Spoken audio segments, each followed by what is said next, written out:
Hey guys, welcome to another episode. I'm your host, Evantz Saint-Gerard. I'm going to let my guests introduce themselves. Hi, my name is Joy Osohan. I'm the Director of Career Exploration and Fellowships at CareerWise New York.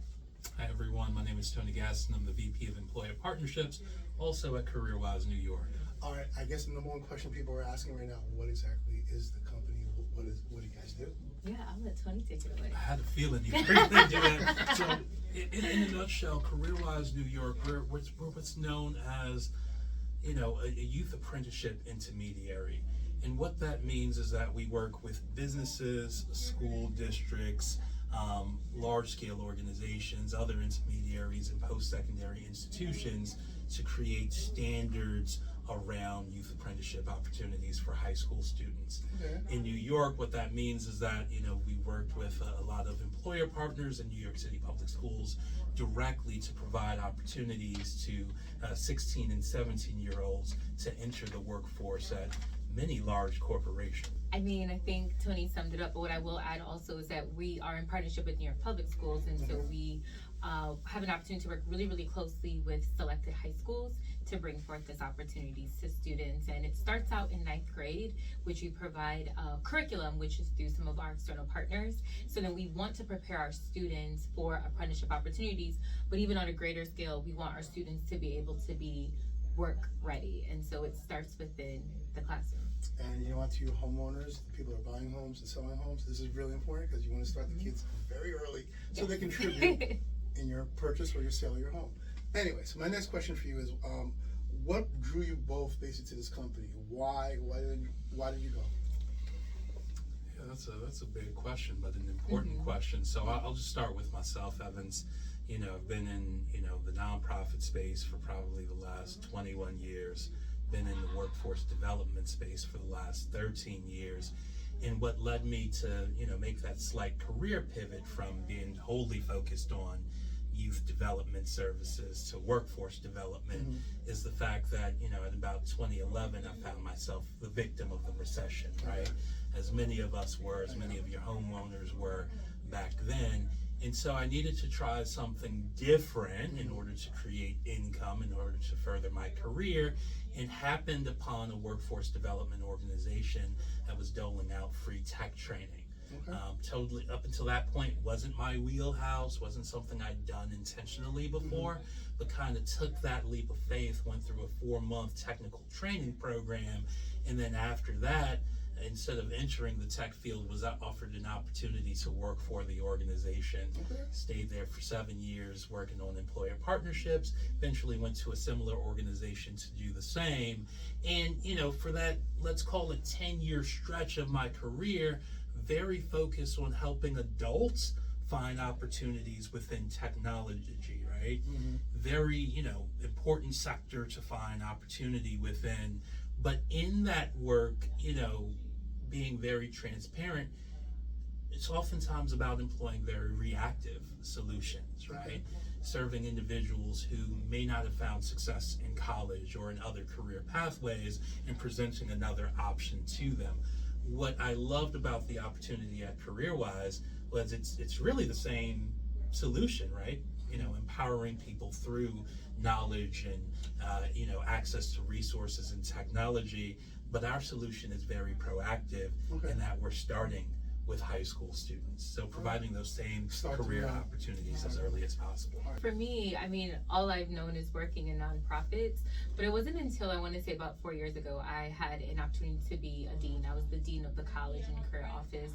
And growing up as a Nigerian, I was told that I should be a doctor, a lawyer, nurse, or a business person. As you see, I'm none of those things. Okay.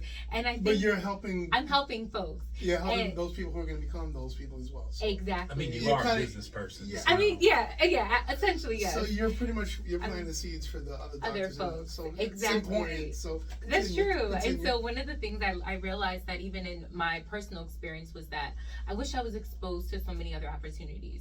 So when I was a dean at a charter high school in East New York, I went in with the mindset of I want to expose students to what is out there. And unfortunate when you work in certain school spaces that there are a lot of restrictions. And so with that being said, I was restricted. So I had an opportunity to go into workforce development, working for the Department of Education. And that was when I realized, like, this is what I want to do. Like, I want to expose students to opportunities that many of the students won't know what to Google when they're searching on their own. And even on a personal level, I always think back to if I was in high school now and I was exposed to so many other opportunities, Where would your life take you? my life would look a lot different. I love everything that's happening now, but I know it would have looked a lot different because I would have known the opportunities that are out there. You don't know what you're missing until basically you're exposed to other things. That's Exactly. great. And one thing with CareerWise, we have an opportunity to expose and provide opportunities for our students. I just want to go back a little because basically I'm doing the math in my head and the math's not mathing. You were a dean? Yes, I was a dean at a charter high school. My head, basically, I'm picturing a dean as someone a lot older. And you mentioned a couple of numbers also. I'm doing the math in my head. Wait, I'm sorry, what? The math is not mathing, but you guys look very, very, very We young. drink our water. It doesn't crack. Right, Yes, we I don't see crack. that. I see that. I'm like, wait, hold on a second. Like, whatever's the secret, you need to, I'll share it. Please. I was 10 when I started working. Okay. I think so, because I'm like, Yeah. math is not mathing for what he's telling me right now. All right. So what more things do you want to share about CareerWise that people don't know that they should know, especially the parents, the community? What should they know about CareerWise? I'll start with community-wise. I live in Brooklyn, and one thing I learned a few months ago at an event was that 13% of Brooklyn residents have moved out of Brooklyn because they can't afford to live there. Yes. And so when there's a lot of businesses and companies in our communities, one of the things that they always talk about is that there is a need for employers, right? And it starts within the community. And if you're a community-based business or organization or company of some sort, your talent is in your backyard. And I think it requires many of them to really take that leap of faith, and you begin to train the future talent now. And that investment does come back to them full fold. It always does. It's a little nerve-wracking, right? But I encourage communities that the best way to give back to the community is to pour into the future generation. And this is one of the most tangible ways for them to do so, by partnering with us and, providing opportunities for our students. All right. Amen. So, you want to add anything to that? No, I think that was, well stated. I mean, the only thing that I'll add is that we exist, right? And for businesses who, because of what's happening in the greater ecosystem, might be facing talent crunches, we exist as, a relevant and salient solution for their talent development needs, right? And I've seen tremendous impact over the last 6 years, really shepherding just about almost 1,000 New York City public school students through this experience since 2019, with a good portion of those students being converted into full-time opportunities at major corporations in the city. So we're trying to really exponentially scale the number of opportunities we're able to offer, and we need to do so in a very localized way ultimately for the residents in Queens and Brooklyn and the Bronx. Okay. Walk us through a process. A parent has their kid, they're watching this now, and they're like, all right, I want my kid to get involved, or my kids to be involved in this. What's the first step? Yeah, I can talk more on the education side, and then Tony will do more of the employer-facing side. So your child is in high school. They're in one of our selected schools. In 9th grade, they have a curriculum which is deemed as our career exploration course, which is through one of our partners, Big Picture Learning. So they sit through that course either in the fall or springtime. Then in 10th grade, they are with one of our other partners in one of their course, which is the career development course through Europe United. And so they take that course in the fall. Then once they complete that course, teachers then are going to choose about 20 to 25 students who are interested in this apprenticeship opportunities. The only thing we ask is that students are on track to graduate on time, because opportunities, and of course, as Tony mentioned, our students can be hired. And so those students then are starting a course in the spring that we have ownership on, which is our Pathways Matching course. And in that course, our students are going to continue to get the education and the skill set and the training, and then they have an opportunity to apply to our apprenticeship opportunities through a specialized hub. And if selected and hired, and they go through that hiring interview process, then they are going to have an apprenticeship site. And then I'll let Tony kind of take it from there. Yeah, absolutely. So I think it's worth mentioning that, historically we've worked with over 40 different employer partners and that really run the gamut between, private, organizations, public facing organizations and city agencies, as well as multiple employer partners within the healthcare sector. However, the mechanism for, actually facilitating the work remains the same. So after the process that Joy just explained, we go through a very robust recruitment process that lasts almost 3 months in the spring. So, students are applying to real, job descriptions and opportunities. We facilitate that through an in-house platform called the Hub. Facilitate their entire interview to hire process with our companies.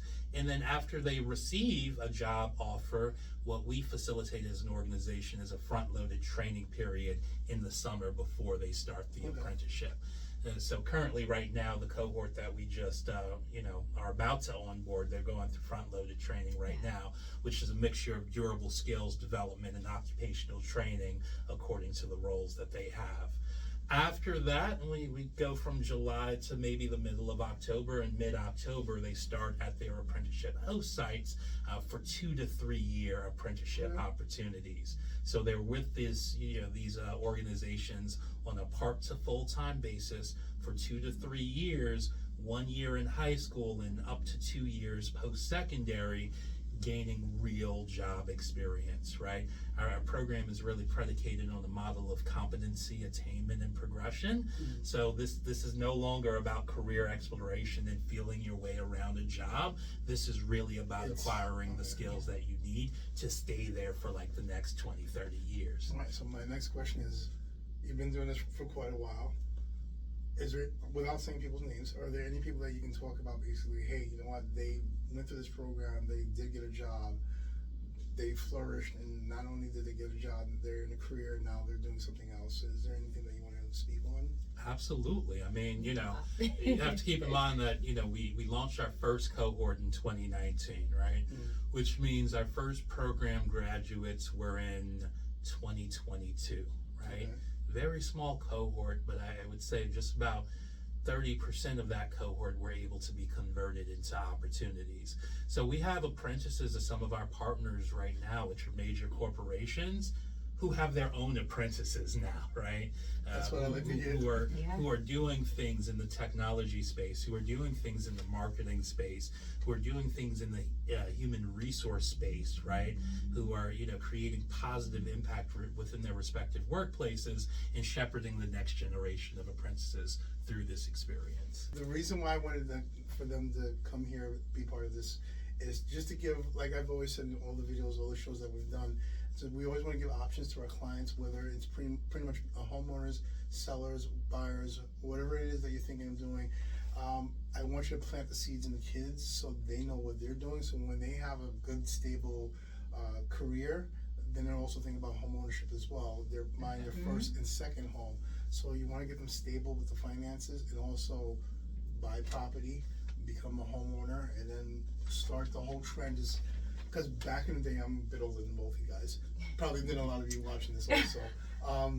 We didn't really talk about money. It's pretty much our parents would tell us basically, go get a good job, save your money, and don't spend anything on stuff you don't need.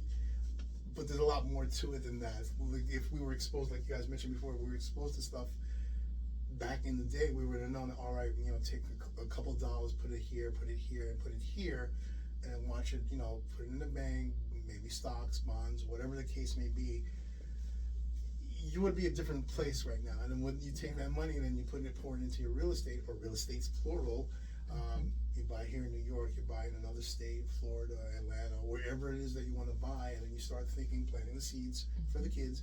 Now that I shouldn't call them kids, the young adults. Yeah. These young adults that now, while they're doing all of this, they're starting a future, and they're also building wealth for themselves, for the rest of the family. So you're buying property in other states, that's coming into the family pot, hopefully, knock on wood. And basically it's all progression. Basically, you just want to always plant seeds for people. So you know what, it's not just one avenue that you can go. There's many avenues, and you have to be exposed to new ideas. Any of you guys want to speak on anything? Yeah, I wanted to add on to that. I think that's spot on, and I think for anyone in real estate watching this, or you might be a parent or guardian, I think it's important we value referrals. So, you know, if you know of different businesses or companies that would love to be involved, right, that would love to host young adults, you know, as a possible apprentice, we are available and open to those types of conversations, because as you said, it benefits everyone Yes. long term. All right, so I don't want to cut you off. I just want to make sure while we're on this, how can they reach you if somebody, a parent or a corporation, sees this and they're like, you know what, I want to get in contact with you, either get in contact with you to work with the kids, or the kids want to get in contact with you and work with corporations. Speak on that, how they can reach out. They can reach out to either Tony or myself. I know within the show notes you'll put our contact information, and we will schedule a call as soon as possible. When I tell you I love the work that I do, I love it so much. So the best way to contact us might be through a number. Would be one of the numbers I can provide is 860-882-8393. One more time, just in case for the person. Yes, all the I way know. back. I know. I said that a little quick. I'm a New Yorker, so I talk faster. Yeah. So go ahead. 860-882-8393 is one of the numbers you can reach us. And again, it doesn't have to be a call where you have to make a decision right away. However, if you're very serious, listen, a conversation can go a long way. And even if you think you're... Pause. Say that last sentence one more time, please. A conversation go a long way. Yes. And I even challenge those who are watching and who are thinking, I don't know if it's going to work. You never know until you have a conversation with us. Say that one more time, please. You know, you might be watching and thinking to yourself, like, I don't know if this is going to work. I don't know if my boss will sign in on that. Have a conversation with either one of us. A conversation can and will go a long way. Yeah, you never know. It might not be the right time now, but you never know unless you have the conversation. Same thing in real estate. You might be thinking, all right, you know what? We need to sell our home, buy another property in another place, give our kids a better experience, a better, just better space for them, for us and whatnot. And then as you move out and you move to the new place, you speak to them and you get the kids basically, on their way. Excuse me, young adults, not kids, young adults. And you take it to the next step.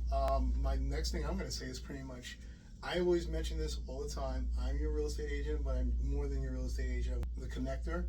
Hey, I need XYZ. Can you connect me to that? Sure. My kid, they're starting school, but I want them to, get into workforce. Sure. Evans can point you in the right direction.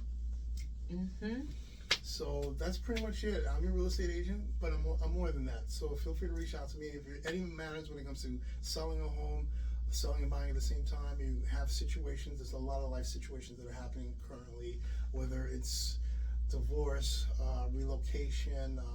Maybe it's good news. You have extra money and now you can afford that bigger place. Or the kids got in contact with them. They got a job. They started working, or they are working. They started a new career. You don't need the extra space that you have right now, and you want to downsize. So I help people with all situations, all matters, basically, when it comes to real estate, selling and buying. And sometimes people are doing both. They're selling and buying at the same time frame. So feel free to reach out. My number is 917-975-5985. Again, as a New Yorker, I do speak too fast, so I'm going to slow it down. So this is me speaking slow. 917-975-5985. You'll find this video on mynyhomesales.com, on my YouTube channel, Instagram, TikTok. I don't dance, so stop asking me to do that. LinkedIn, and pretty much any other social media. Most of my social media is usually the same. Evantz Sells Homes. That's EVANTZ Sells Homes. I just want to say, Joy, Tony, thank you so much for being on the program. Thanks so much. And Thanks for having us. what are you guys waiting for? Pick up that phone. Give them a call. Call us. Call them about your career. Call me about basically you want to set up a consultation about buying and selling a home. I don't hear the phone ringing. Come on.